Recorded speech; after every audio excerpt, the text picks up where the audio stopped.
میرے اعلیٰ حضرت کی کیا شان ہے، آپ کا کیا ہی مرتبہ ہے۔ آپ کی بارگاہ میں نا خط آتے تھے، بعض خطوں میں گالیاں بھی لکھی ہوتی تھیں، تو جب گالیوں والے خط پڑھتے نا، جب گالیوں والے خط پڑھتے تو آپ کے جو محبین تھے، جو چاہنے والے تھے، وہ گرم ہو جاتے تھے، جوش آ جاتا تھا انہیں، اور کہتے تھے بس اب جا کے نا ہم نے اس کو فنا کر دینا جس نے گالیاں دی ہیں۔ تو پھر میرے اعلیٰ حضرت نے ایک بڑی پیاری بات ارشاد فرمائی، فرمایا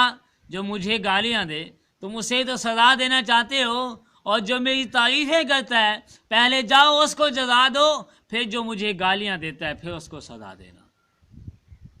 جو میری تعریفیں کرتے ہیں، جو مجھ سے محبت کرتے ہیں، پہلے جا کے انہیں جزا دے دو، ان کا بدلہ دے دو، پھر جا کے ان لوگوں کو سزا دینا جو مجھے گالیاں دیتے ہیں، پھر جا کے